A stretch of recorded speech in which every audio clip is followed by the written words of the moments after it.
You can follow the show on Twitter at First and Goal Pod. Follow the guys at UPJ33, at Steak and Cheese, and at Dillon Busby1. Email the show, First and Goal Podcast at yahoo.com, with all your football and Packer questions and comments, and you just might end up making the show live. That's First and Goal Podcast at yahoo.com.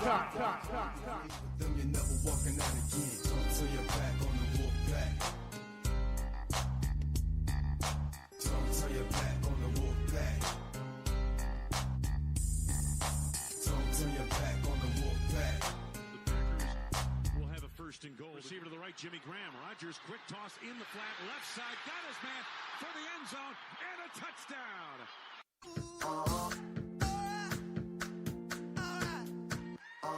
I've been grinding so long, been trying this shit for years.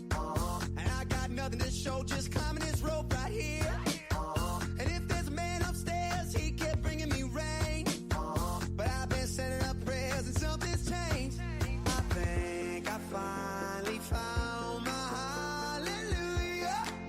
I've been waiting for this moment all my life now. All my dreams are coming true, yeah. I've been waiting for this moment. It's good to be alive right about now.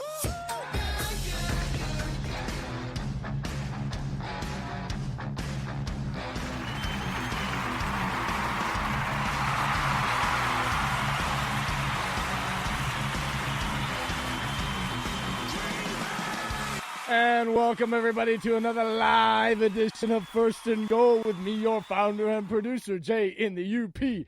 And as always, we are joined with your host with the most down in Georgia. It's Dave.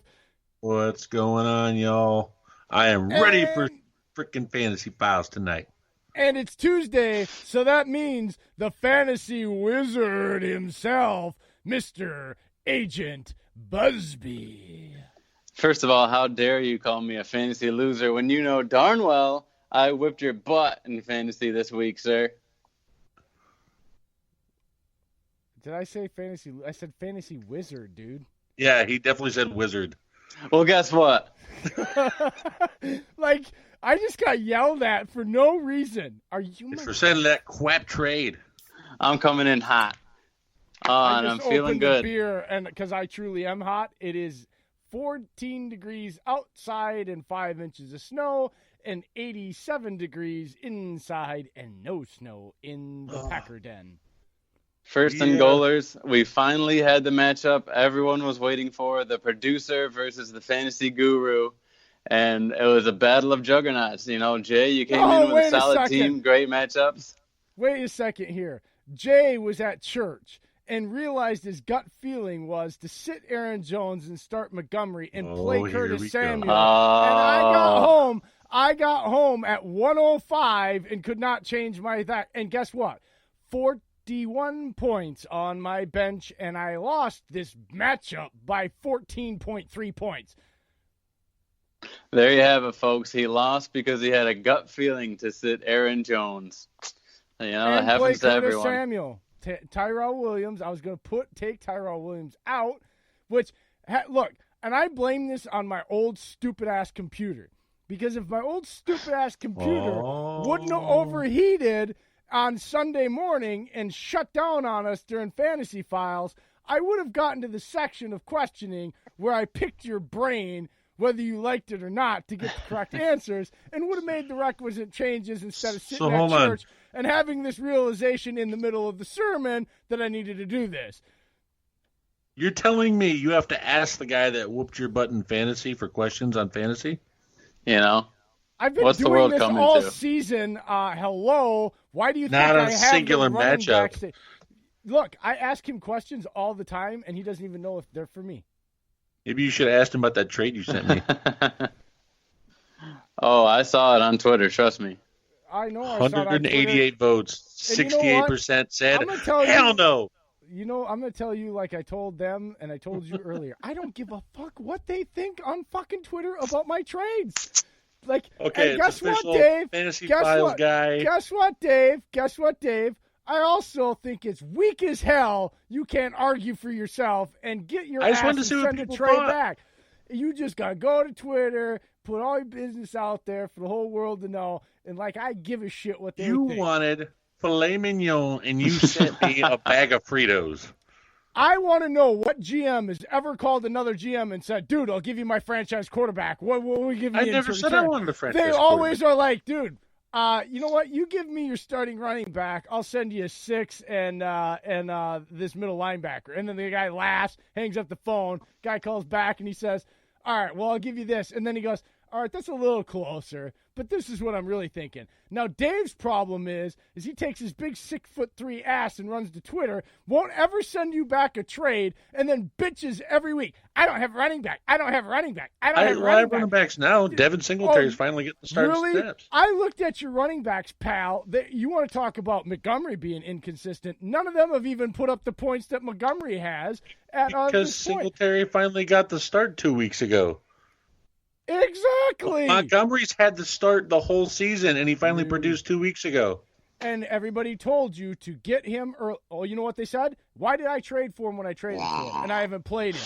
Why? Because he was a guy to get and stash for the end of the season playoff time because he has favorable run defense matchups.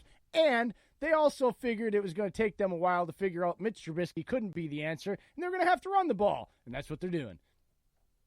Ew.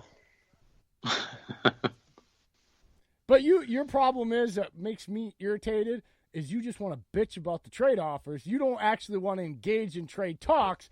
You just want to bitch about the trade offers. That is very unprofessional. But how can I counter to that? You obviously think that you don't need to send anyone valuable. Oh, I've sent other people valuable trades. Exactly. Other people. Because they don't bitch at me and they might laugh, but they'll at least engage in trade talks. You just, it's like, why would I want to send you anything decent when you're probably just going to bitch at me about it? No, if you send me decent, I'll do it. But if you send me a bag of Fritos from filet mignon, it ain't going to happen. This is all, and why am I trying to give up? Like, let's be real here at the end of the day. There's like 4 teams that actually have a chance at winning in this league, and yours ain't one of them, okay? So you might as well just give up your damn players. Don't call it a comeback. Oh, he just down the tribe. It's okay. Guess what? You know what? It was over 4 for points Dave shy the minute. of beating Shady Moves. 4 points because Dude, I misplayed a running back. You know what? Close is only good in horseshoes and hand grenades, and we ain't in either one of those contests right now, all right? And by the way, Are these Canadian rules? no, this is America, okay? It's America. You better emphasize that damn "you," It's sir. America. This America, as my daughter said when she was 2, this America, okay? Does she have that same tone? Yes, she did. We just watched the video last night. Oh God! All right. What do you say we start off with some NFL news, folks? Oh God! Now you're gonna make me find my playlist, aren't you, Dave? I don't want the playlist. I'm just go ahead and start. Nope. He's his own playlist. Just don't put that stupid whammy button. Use updates. Yo, dude, you're gonna get to listen to it today because I didn't have time to change it, so it's on there again, just for your view, your listening pleasure. But anyways, guys, the NFL news. Holy crap. There was a lot. So I only got to pick the biggies. One, Cam Newton is on IR. His foot did not heal the way he was hoping to. He's rehabbed it, went up to the doc in Green Bay, who is a foot specialist, and he said, Cam, you broke. You ain't going to get fixed. So that's word for word, too, guys. Straight from the documentary on the medical report, just for you wondering. But no, he's going on IR, and there's been talk of him possibly getting released because it would save the Panthers $19.1 million in cap next year, which means a lot more money to spend, put weapons around Kyle Allen and that defense. So you got to think, is last time as Cam as a Panther done? Do you think so, Dillon? Man, it's really weird to think about.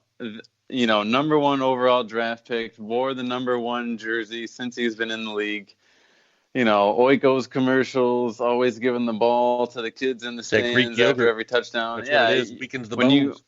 to be honest, I mean, when you think of the Panthers, I mean, yeah, you think of Steve Smith, you think of Julius Peppers, you think of Luke Kuechly, but I mean, come on, you think of Cam Newton probably number one. No Mushin Muhammad? Wow, how dare you? I wanted to throw him in there, but that was for my homeboys. Well, you know what? Well, Cam should have been done years ago because I've tried to tell you guys this, and the organization is just you know what happened with Cam Newton is that this organization has had crap quarterbacks come in around Cam Newton. So Cam has always looked like and always has been the best quarterback in the room.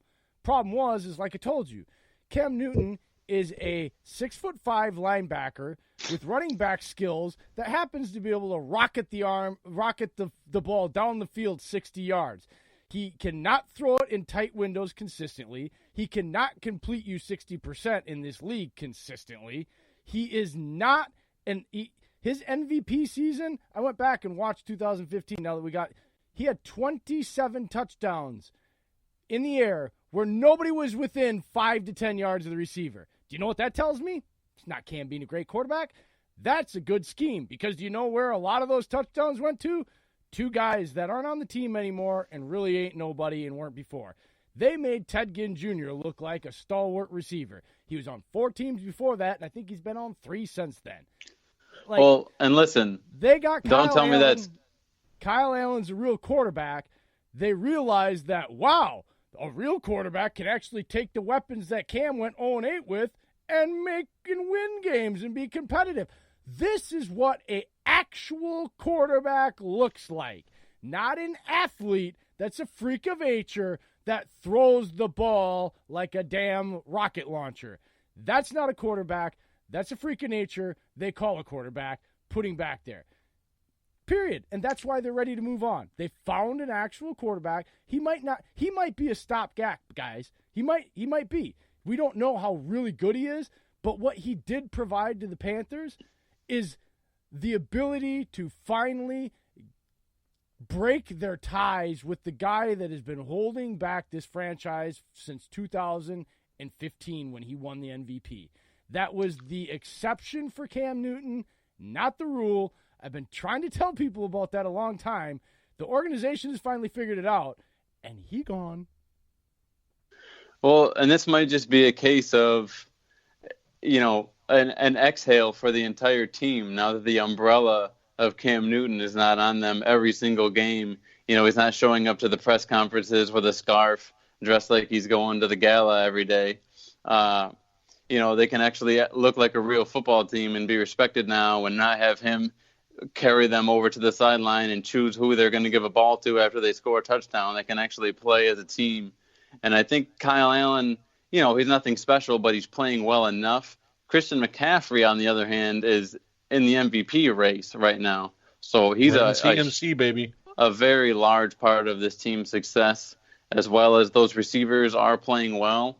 And the defense is playing much better than I expected after shifting from being 4-3 for so long, transitioning to the 3-4 and adding new faces to this team. They are playing extremely well. So, yeah, the Panthers are doing well. But don't tell me that this system of using an athletic quarterback cannot work after what we saw on Sunday night in Baltimore. If you have a premier athletic quarterback. Stop it now. I'm gonna cut you off right there. There is 2 major differences in Jackson versus Cam. Cam is everything I just said, which means what?